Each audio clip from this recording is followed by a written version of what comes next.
అద్భుత సువార్త, అద్భుత సువార్త, అద్భుత సువార్త, అద్భుత సువార్త.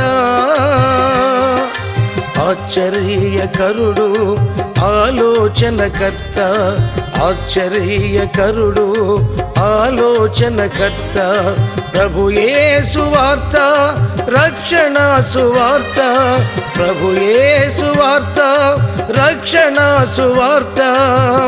అద్భుత సువార్త, అద్భుత సువార్త, అద్భుత సువార్త, అద్భుత సువార్త. ప్రభునందు ప్రేమైన వాళ్ళరా, మనము మన పిల్లలు మన మాట వింటలేదు అని చెప్పి చాలా బాధపడిపోతూ ఉంటాం.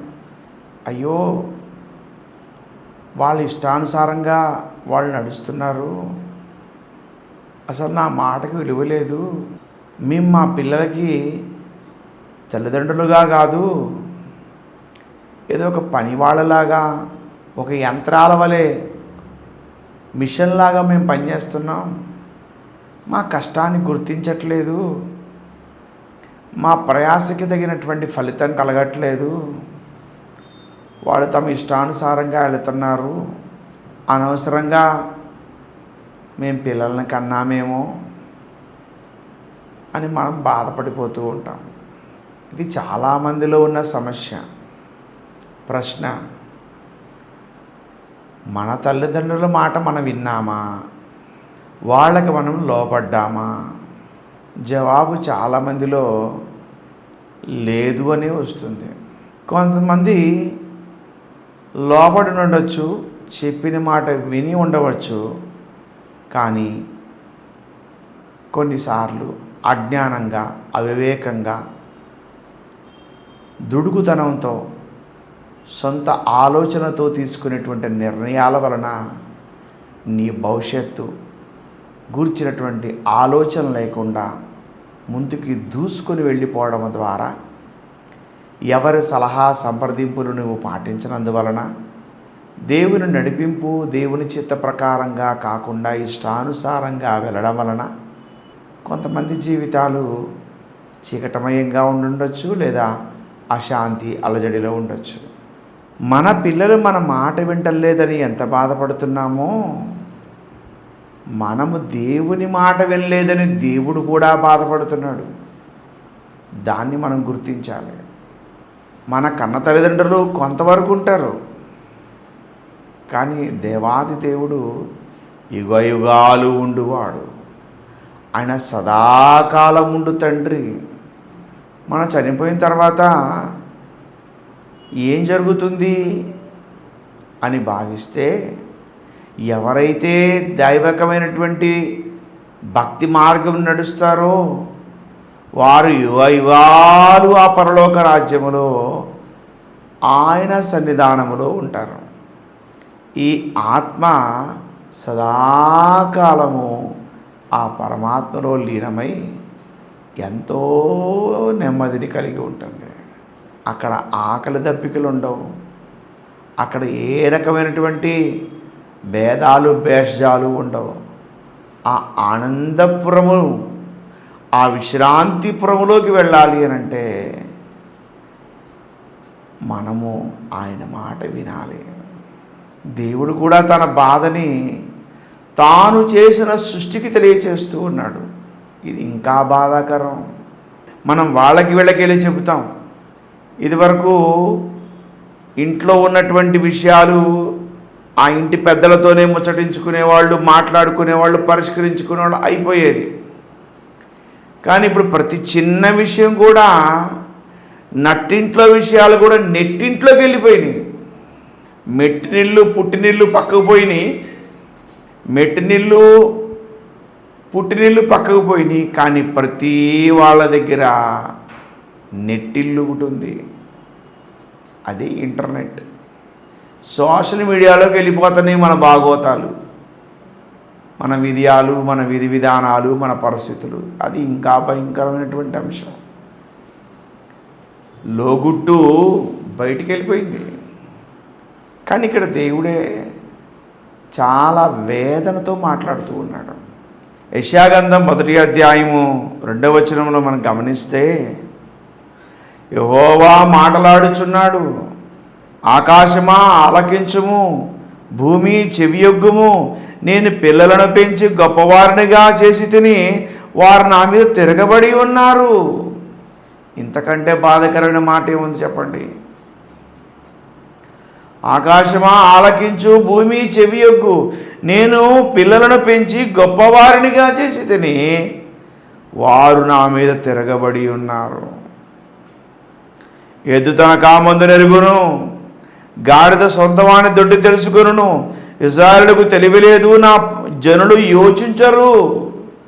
పాపిష్టి జనము, దోషభరితమైన ప్రజలు, దుష్ట సంతానము, చెరుపు చేయు పిల్లలు. కాబట్టి వీళ్ళకి శ్రమ, నేను వీళ్ళని విసర్జిస్తున్నాను. వాళ్ళు ఎందుకంటే వాళ్ళని దూషిస్తున్నారు, నన్ను విడిచి తొలగిపోతున్నారు. అందుకే వేదనతో చెబుతున్నాను, నేను నా ప్రజలు కరెక్ట్ కాదు, నా పేరు పెట్టబడిన నా జనాంగం అనుకుంటున్నాను, కానీ వారు నా మాట వింటలేదు. ఆకాశమా భూమి ఎందుకు చెప్తున్నాడు వాటికి అంటే సాక్షులుగా పెడుతున్నాడు. 2-3 సాక్షులతో చేసేటువంటి పరిస్థితులన్నీ కూడా అది చట్టబద్ధమవుతాయి కదా, శిక్షకు పాత్రులం అవుతాం కదా, అందుకని వాటికి చెబుతున్నాడు. ఈరోజు దేవుని ఆవేదన అనే అంశం మీద కొద్ది మాటలు జ్ఞాపకం చేసుకున్నాం. దేవుడు ఎందుకు ఆవేదన చెందుతున్నాడర్రా? మనం తిరుగుబాటు చేస్తున్నాం, ఆయన్ని విడిచిపెడుతున్నాం, మనకి ఇష్టానుసారంగా మనం పరిగెత్తుతున్నాం. లోకముతో స్నేహము, దేవునితో వైరమని మీరు ఎరగరా? యాకోబు పత్రికలో ఉంటుంది. ధనవంతులారా, వ్యభిచారులారా, మీకు శ్రమ అంటాడు. ధనాపేక్ష సమస్తమైన కీడులకు మూలమని తెలుసు, ఆ కీడే కోరుకుంటున్నాం. ద్వితీయోపదేశ కాండములో ఓ చక్కని మాట, ఒక చక్కని పిలుపు మనకు అందిస్తాడు ప్రభు. ఆ మాటని ఈ సమయంలో జ్ఞాపకం చేసుకుందాం. ద్వితీయోపదేశ కాండము 30వ అధ్యాయము 19వ వచనం. నేడు జీవమును మరణమును, ఆశీర్వాదమును శాపమును. చూడండి, 4 జీవము మరణము, ఆశీర్వాదము శాపమును నేను నీ ఎదుట ఉంచి భూమి ఆకాశము మీ మీద సాక్షులుగా పిలుస్తున్నాను. జీవము మరణము, ఆశీర్వాదము శాపాన్ని మీ ముందు పెట్టాను, సాక్షులుగా భూమిని ఆకాశాన్ని పిలిచాను. ఏం కోరుకుంటారు మీరు? ఏది పడితే అది కోరుకుంటారేమో. మరణం కోరుకొని మరణిస్తారేమో, శాపాన్ని కోరుకొని భ్రష్టులైపోతారేమోనని ఆయన మన యందు ప్రేమ చూపి నీ పితరుడైన అబ్రహాము, ఇస్సాకు, యాకోబులకు ఆయన ప్రమాణం చేసిన దేశంలో మీరు నివసించినట్లు యెహోవాయే నీ ప్రాణమునకు, నీ దీర్ఘాయుష్కు మూలమై ఉన్నాడు. కాబట్టి నీవును నీ సంతానం బ్రతుకుచు నీ ప్రాణమునకు మూలమైన నీ దేవుడిని యెహోవాను ప్రేమించి ఆయన వాక్యమును విని ఆయన్ని హత్తుకున్నట్లు జీవమును కోరుకొనుడి అంటున్నాడు. దేవునికి స్తోత్రం. నేనే మార్గము, సత్యము, జీవము అని చెప్పిన ప్రభు, జీవాన్ని కోరుకోండి. ఎందుకంటే మీరు బ్రతుకుతారు. మీరు బ్రతికి ఉంటేనే ఆశీర్వాదం కదా. ఈరోజు ఏం కోరుకుంటున్నాం? ఆయన్ని విడిచి అన్నీ కోరుకుంటున్నాం. మన ఇష్టమైనటువంటి వాటి కొరకు ఎంతో భక్తి చేస్తున్నాం, ఉపవాసాలు ఉంటున్నాం, కన్నీళ్ళు విడుస్తున్నాం, చాలా చాలా చాలా చాలా తీర్మానాలు చేస్తున్నాం. కానీ అంటున్నాడు, నన్ను విడిచిపెట్టేశారు, మీరు నా మీద తిరుగుబాటు చేస్తున్నారు. తిరుగుబాటు చేసి అవమానపరుస్తూ నా నామాన్ని ధిక్కరిస్తూ నన్ను అంగీకరించక నన్ను, నా నామాన్ని అభాసుపాలు చేస్తూ అన్ని జనుల ముందు నాకు దూషణ పాలు కలిగింపజేస్తూ మరి మీరు నా మందిరంకు రావడం వల్ల ఏంటి ప్రయోజనం? అందుకే ఆయన ప్రశ్నిస్తున్నాడు. యెషయా గ్రంథం 1వ అధ్యాయం 11వ వచనం నుంచి, విస్తారమైన మీ బలులను నాకేలా? ఎందుకు మీ బలులు నాకు? వద్దొద్దు. దహన బలులకు పొట్టేళ్ళు, బావుగా మేపిన దూడల క్రొవ్వు నాకు వ్యక్కసమాయను. కోడె రక్తమందైనా, గొర్రెపిల్ల రక్తమందైనా, మేకపోతుల రక్తమైందని నాకు ఇష్టము లేదు. నా సన్నిధిని కనబడని మీరు వచ్చుచున్నారే, నా ఆవరముత్రకుడికి మిమ్మల్ని రమ్మన్నవాడెవడు? అసలు ఎందుకు రమ్మంటున్నా? ఎవర్రా మిమ్మల్ని పిలిచింది? అసలు ఎందుకు వస్తున్నారు నా సన్నిధికి? మీ అవసరాల కోసమా? అయ్యా నాకు బట్టతల ఉంది, ప్రార్థించండి అంటాడు ఒకడు. నేను ప్రార్థిస్తున్నానగా నీకు ఆ వెంట్రుకలు వచ్చేస్తాయి అంటాడు. అద్భుతం, మహా అద్భుతం. నాకు 4 అంగుళాలు 3 అంగుళాలు అక్కడ వెంట్రుకలు వచ్చేసినాయి అని. వెంట్రుకలు ఉంటే ఏమి, ఊడితే ఏమి? నేను ముఖానికి నూనె రాసుకున్నాను, నా ముఖం తెలిగిపోయిపోయింది, దేవదూత ముఖంలాగా ఉంది అని చెప్తుంది ఒక ఆమె సాక్ష్యం. ఎటు వెళ్తున్నావు? ఏం చేస్తున్నావు? బుర్ర పనిచేస్తుందా? ఇదేనా సాక్షి జీవితం అంటే? ఇదేనా మనం నేర్చుకుంటుంది? ఇదేనా ప్రభు మన నుండి కోరుకుంది? ఏనాడన్నా ప్రశ్నించుకున్నామా?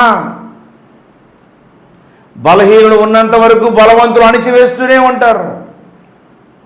మనం మోసపోయేంత వరకు మోసగాళ్ళు పెట్టేగిపోతూనే ఉంటారు.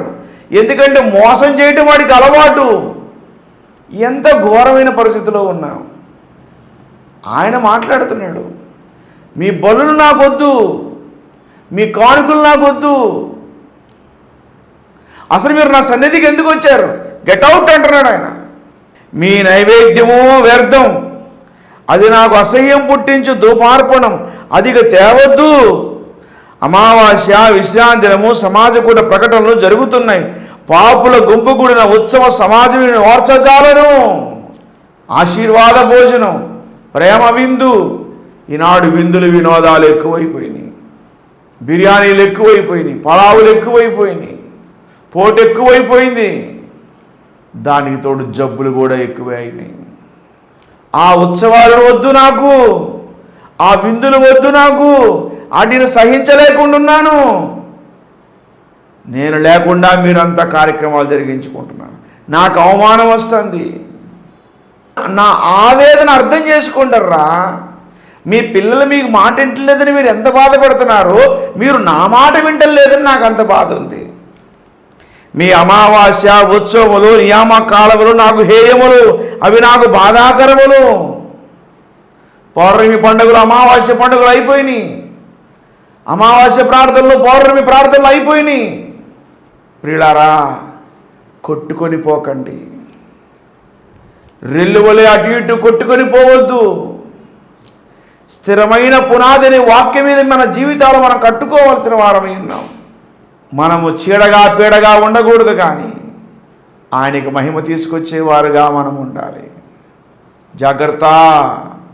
ఆ అబద్ధమును బోధించువాడు, ఆ అబద్ధ బోధనను అంగీకరించువారు ఇద్దరు నరకానికి పోతారు. శ్రేష్టమైన నిర్మలమైన పాలనని వాక్యాన్ని అపేక్షించండి. ప్రభు ఆవేదన అర్థం చేసుకోండి. ఆయన ఎద్దకొచ్చి వాడిని ఎంత మాత్రము త్రోసివేయను అంటాడు. కానీ ఇలా అన్నదేవుడు ఎందుకు తోసేస్తున్నాడు? ఆయన బాధపడుతున్నాడు. అమ్మా నాన్న అంటారు, ఇంట్లో నుంచి వెళ్ళిపోండిరా, మాకు చాలా బాధ కలుగుతుంది, నా ఆస్తుడికి చిల్లి గవ్వ కూడా ఇవ్వనురా అంటాడు. ఇవ్వడా తండ్రి? ఇచ్చాడా? ఇవ్వలేదా? తప్పైన కుమారుడు వెళ్ళిపోయి తన భాగమంతటితో వేసులతో గడిపి డబ్బంతా నాశనం చేసి దుర్యాపారము చేసి దూరదేశానికి వెళ్ళి చేసిన ఆ యొక్క లజ్జాకరమైనటువంటి పరిస్థితులన్నింటినీ తండ్రి క్షమించాడు, ఓర్పుతో సహించాడు. ఈ లోకంలో ఉన్న మన శరీర సంబంధమైన తల్లిదండ్రులన్నా క్షమిస్తారో క్షమించరో కానీ పరలోకమందున్న దేవుడు, అయ్యా నేను చేసింది తప్పే, నా బలహీనతలివి, నా పాపములివి, నా దోషములివి, నన్ను దర్శించు ప్రభా, నన్ను కనికరించని ప్రార్థన చేస్తే తప్పక కరుణామయుడు కనికరిస్తాడు. ఆ తండ్రి కన్నీరు తుడిచిన వాళ్ళమవుతాం. ఆ తండ్రి ఆవేదన మనం అర్థం చేసుకోవాలి. ప్రియ స్నేహితులారా, ఎటు వెళ్ళిపోతున్నాం మనం? మన బలహీనతలు ప్రభు దగ్గర ఒప్పుకున్నామా? వాటిని విడిచిపెట్టామా? అవి చేయకుండా ఇష్టానుసారంగా నీకు తెలిసినంత భక్తి చేస్తున్నావా? ఆ భక్తి వలన ఏ రకమైన ప్రయోజనం లేదు.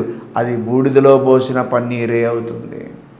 మీ అమావాస్య ఉత్సవములు నియామకాలను నాకు హేయములు, అవి నాకు బాధాకరములు. నేను వాటిని సహింపలేక విసిగిపోయి ఉన్నాను. మీరు మీ చేతులు చాపునప్పుడు మిమ్మల్ని చూడక నా కరుణ కప్పుకొందును. మీ చేతులు రక్తముతో నిండి ఉన్నవి, మిమ్మల్ని కడుగుకొనుడి, శుద్ధి చేసుకొనుడి. ఈ మాట ఎవరికైనా కష్టం. రండి, ఆశీర్వాదాలు మీకు వచ్చేస్తాయి. మీ దుఃఖదినం సమాప్తమవుతాయి. ఇదిగో మీ పరిస్థితులు అలా అవుతాయి, ఇలా అవుతాయి. ఎలా అవుతాయి? ఎలా అవుతాయి? ఎప్పుడు అవుతాయి? ఎందుకు అవుతాయి? ప్రశ్నించుకున్నావా? ప్రభువా ప్రభువా అని అంటే పరలోక రాజ్యం పోము. ఆ వాక్యానుసారంగా, ఆ తండ్రి చిత్తానుసారంగా, ఆ తండ్రికి మహిమకరంగా మనం జీవిస్తేనే ఆ మోక్ష రాజ్యానికి అర్హులమవుతాం. అనేక మంది అనేక రకాలుగా దాన ధర్మాలు చేస్తూ, అనేక రకాలైన సత్క్రియలు చేస్తూ, తమకున్నటువంటి వాటిని త్యజించి, విసర్జించి, విడిచిపెట్టి అనేక మందికి సహకారులుగా, ఉపకారులుగా ఉంటూ ఉన్నారు. వీరు చేసినటువంటి వాటిని మరిచిపోవటకు దేవుడు అన్యాయస్తుడు కాదు. కొర్నేలు అంటాడు కదా, నీ ప్రార్థనలు, నీ ధర్మకాలం నా సన్నిధికి జ్ఞాపకార్థకంగా వచ్చాయి. కృషి లేక నీ కృపలను రక్షించెను అంటాడు భక్తుడు. ఈరోజు కేవలం నిన్ను సరిచేసుకోవటం ద్వారా ఆయన నిన్ను ప్రేమిస్తూ, నిన్ను ఆయన కనికరిస్తూ, ఆయన తన వాత్సల్యం ఎడతెగక నీ పట్ల చూపుతూ సమస్తము సమకూడి జరిగించడానికి ఆయన సిద్ధంగా ఉన్నాడు. ఇవన్నీ పక్కన పెట్టి స్నానం చేయకుండా సెంటు కొట్టుకున్నట్టుగా మనం జీవిస్తున్నాం. ఎన్ని రోజుల వరకు? ఎంతకాలం? ఈ అల్పకాలం పాపభోగం ఎవరు చూడనంత వరకు, నువ్వు చిక్కనంత వరకు, నీ సాక్ష్యం బయటకు రానంత వరకు, నీ కుటుంబం వాడి పెదవి విప్పనంత వరకు ఈ భోగం. జాగ్రత్త. దేవుని యొక్క ఆవేదన, దేవుని కన్నీరు చాలా ప్రమాదం. తల్లిదండ్రుల కన్నీరు చాలా ప్రమాదం. తద్వారా నాశనమే, తద్వారా శాపమే. అది క్షేమకరమైంది కాదు. దేవుని యొక్క వాక్యంలో ఇంకా స్పష్టంగా మనం గమనించినట్లయితే, మీరు బహుగా ప్రార్థన చేసినా నేను వినను, మీ చేతు రక్తంతో నిండుకున్నాయి కాబట్టి మిమ్మల్ని కడుక్కోండి, శుద్ధి చేసుకోండి. ఆయన ఏమి ఇవ్వమంటలేదు, నిన్నేం మారమంటలేదు, అలా ఇలా అయిపోమని చెప్పట్లేదు, అవి తీసేమని చెప్పట్లా. ఆయన హృదయ శుద్ధిని కోరుకుంటున్నాడు. ఈనాడు మన శరీర శుద్ధిని కోరుకుంటున్నాం. ఏదో ఇస్తే, ఏదో వస్తే, ఏదో చేస్తే కాదు. నిన్ను కోరుకుంటున్నాడు ప్రియుడు. ఆ ప్రభు మనల్నే కోరుకుంటున్నాడు. మన పాపముల కొరకు, మన యొక్క శాపముల కొరకు ఆయన కలువరి శిలువలో యజ్ఞమైనాడు, యాగమైనాడు. ఇది ఎడారి మతం కాదు. ఎడారిలో నీకు వయాశిస్సు లాంటిది. అరణ్యము ఎండిన భూమి ఫలించును, అడవి ఉల్లసించి కస్తూరి పుష్పములు పూయును. అరణ్యం నీటి మడుగుగాను, ఎండిన నేల నీటి బుగ్గలుగా చేస్తాను అంటున్న దేవుడు ఆయన. ఇది మతం కాదు, మార్గం. ఆలకించు, ఆలోచించు, ఆలోచించి చెవియొగ్గు. హడావుడేమి లేదు. ఒక వివాహం గురించి చాలా ఆలోచిస్తాం, 4-7 తరాలు చూస్తాం. మన పిల్లలకు ఒక మంచి సీట్ రావాలి అని అంటే, ఒక మంచి ఉద్యోగంలో వాళ్ళు స్థిరపడాలి అని అంటే దేనిలో వెళ్తే మంచిదో, మనకు వచ్చిన ర్యాంకుని బట్టి ఎలా వెళ్తే మంచిదో మనం ఆలోచిస్తాం. అంత బలహీనులు ఎవరూ కాదు. భ్రమలో భక్తి చేయమని ఎవరూ చెప్పడం లేదు. ఆ ప్రభు ప్రేమని నేను తెలుసుకున్నాను, అనుకూలమైతే నువ్వు కూడా దీన్ని గమనించు అని చెబుతున్నారు. కొంతమంది అసందర్భోచితమైనటువంటి మాటలు చెప్పి, పిచ్చి సాక్ష్యాల వలన, పిచ్చి పిచ్చి మాటల వలన, ఆ వెర్రి పనుల వలన మంచివారికి కూడా చెడ్డ పేరు వస్తుంది. ఇది ఇంకా బాధాకరమైనటువంటి అంశం. కానీ దేవుడు తగిన తీర్పు ప్రతి ఒక్కరికి అనుగ్రహిస్తాడు. ప్రభునందు ప్రియులారా, ఆయన ఆవేదన అర్థం చేసుకున్నామా? నన్ను ఘనపరచండి, నేను మిమ్మల్ని ఘనపరుస్తాను. మొదటి సమూయేలు గ్రంథం 2వ అధ్యాయం 31వ వచనం అంటాడు, నన్ను గణపరచండి, నేను మిమ్మల్ని గణపరుస్తాను.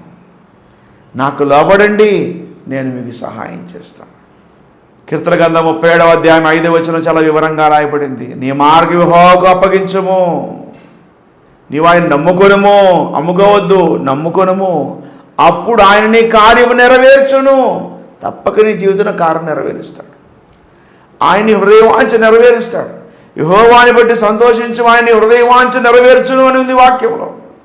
ఆయన నీ కోరికను సిద్ధింపజేసి నీ ఆలోచనతో సఫలపరచునుగా కానీ, ఆయన నీ ప్రార్థనని సఫలపరచునుగా కానీ కీర్తన గ్రంథం 20వ అధ్యాయం 4-5 వచనాల్లో మనం చూస్తాం. ప్రియ స్నేహితులారా, హడావిడి భక్తొద్దు, గందరగోళంలోకి వెళ్ళిపోవద్దు, ఎటుపడితే అటు తిరిగిపోవద్దు. ఫస్ట్ వినండి, ఆలకించండి, ఆలకించిన తర్వాత ఆలోచించండి. పురాతన మార్గముల గురించి చూడండి, విచారించండి.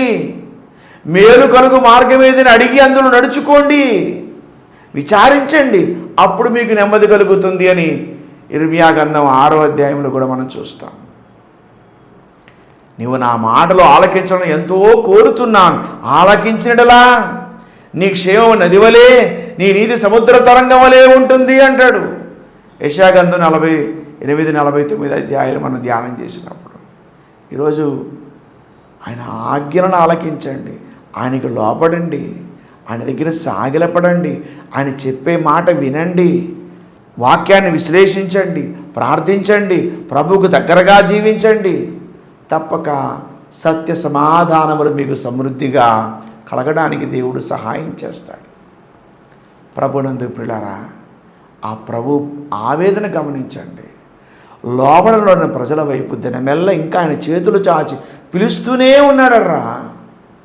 ఆకాశాన్ని భూమి పిలిచి సాక్షులుగా పెట్టుకొని చెప్తున్నటువంటి మాట, నేను నా పిల్లల్ని పెంచి పెద్దవాళ్ళగా గొప్పవాళ్ళగా చేస్తే పెద్దవాళ్ళు అవుతారు, కానీ గొప్పవాళ్ళుగా చేస్తే వారు నా మీద తిరగబడుతున్నారు. దానికి ఉదాహరణ చెప్తున్నాడు. ఎద్దు తన కామందుని ఎరుగును, ఆ కామందు తెలుసు, అందుకని పగలంతా ఎక్కడికి వెళ్ళినా ఆ కామందు దగ్గరికి వెళ్ళి సాయంత్రం వస్తుంది. గాడిదకి తన సొంత వాడిని దొడ్డి తెలుస్తుంది, కానీ నా ప్రజలకు తెలివి లేదు, వారు యోచించుట లేదు, వారు తిరగబడుతున్నారు. తిరగబడినోడు ఫాదర్స్ డే ఎట్లా చేస్తాడు, తండ్రిని తన్నోడు ఫాదర్స్ డే అలా చేస్తాడు, అమ్మ మాట వినవాడు మదర్స్ డే అలా చేస్తారు. ఊరికే ఫోటోలకు ఫోజీలు ఇవ్వడం, డీపీలు పెట్టుకోవడం, షేర్లు చేయటం, మా అమ్మకి మా నాన్న పట్ల నాకు ఎంత అభిమానం ఉందో అని చెప్పి స్టేటస్లో పెట్టుకోవడం కాదు. వాళ్ళు చెప్పిన మాట వినాలి, వాళ్ళ ఆవేదన అర్థం చేసుకోవాలి. పైకి ప్రేమ చూపడం కాదు, ఆ ఆవేదనను, ఆ దుఃఖాన్ని, ఆ బాధను, ఆ శ్రమను అర్థం చేసుకొని దాన్ని పంచుకోవాలి. వారి మనసును మనం తేలిక చేయాలి. ఈరోజు ప్రభువుని గణపరచండి, ఆయన మిమ్మల్ని గణపరుస్తాడు. గణపరచటం అంటే ఆయన ఆజ్ఞలను గైకొనటయే ఆయన ప్రేమించటం, ఆయన్ని ప్రభువుగా రక్షకుడిగా అంగీకరించటం, ఆయన సాక్షిగా జీవించటం, ఆయన కొరకు నీకు జీవితాన్ని సమర్పించటం.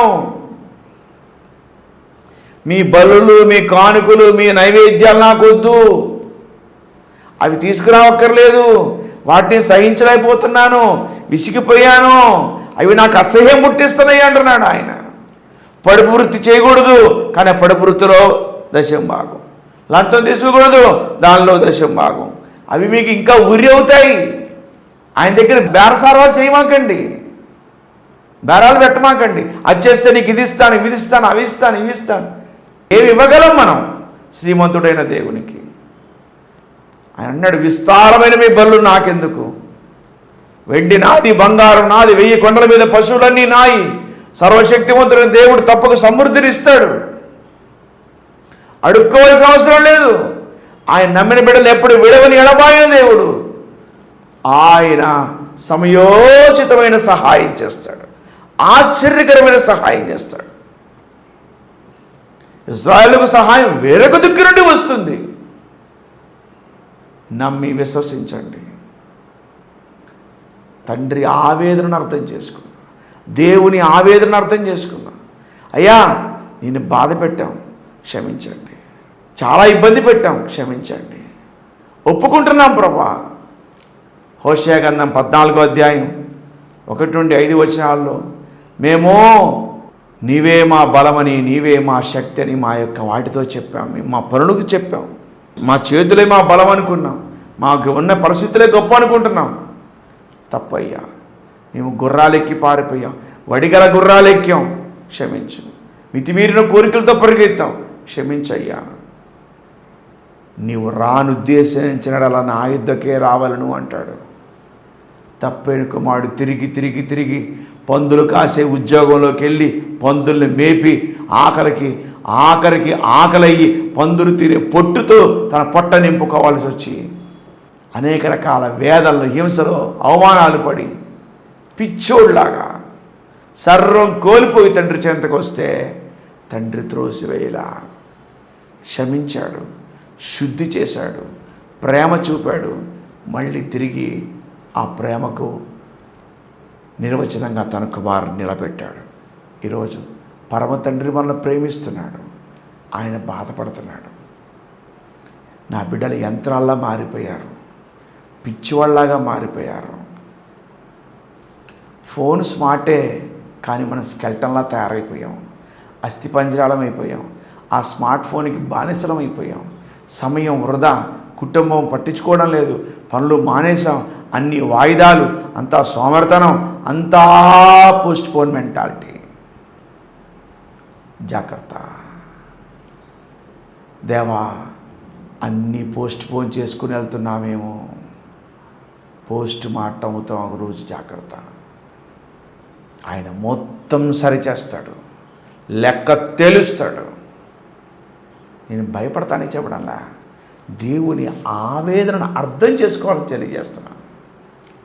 ప్రభు దగ్గర సరి చేసుకొని, అయ్యా మా బిడ్డలు మా మాట లేదని మేము బాధపడుతున్నాం, అలాగే మేము కూడా నీ మాట వింటలేదు కాబట్టి మా బిడ్డలు మా మాట వింటలేదని గుర్తు చేశావు. మా కుటుంబం అంతా కలిసి నీ దగ్గర సాగిలపడే భాగ్యం, నిన్ను ప్రేమించి నిన్ను ఘనపరిచే బిడ్డలుగా మమ్మల్ని సిద్ధపరచని ఒక శుభ తీర్మానం చేసుకుందాం. నేడే ప్రభు మనల్ని రక్షించి తన కృపతో ముందుకు నడిపించడానికి ఇష్టపడుతున్నాడు. ప్రభుకి మనం సమర్పించుకుందాం. ప్రభు మన వెనుకళ్ళి మాటలు దీవించును గాక. ఆమేన్. ప్రార్థన. మహాపరిశుద్ధుడా, ప్రేమగల తండ్రి, చెప్పండి వాక్యానుసారం నీ ఆవేదన ప్రతి ఒక్కరూ అర్థం చేసుకొని నిన్ను ప్రేమించి నిన్ను ఘనపరిచి నీకు మహిమకరంగా జీవించే భాగ్యం అందరికీ దయచేయమని. మా ప్రభా, మా తండ్రి, సృష్టి మీ మాట వింటుంది, సమస్త జీవరాశులు పశుపక్షాదులు మీ మాట వింటున్నాయి, కానీ నీ స్వరూపములో చేయబడినటువంటి మేము నిర్లక్ష్యంగా ఉన్నాము కనుక నిలువెత్తు దీవెనలు పొందవలసినటువంటి మేము చాలా దౌర్భాగ్యులుగా ఉన్నాం. దయచేసి క్షమించండి.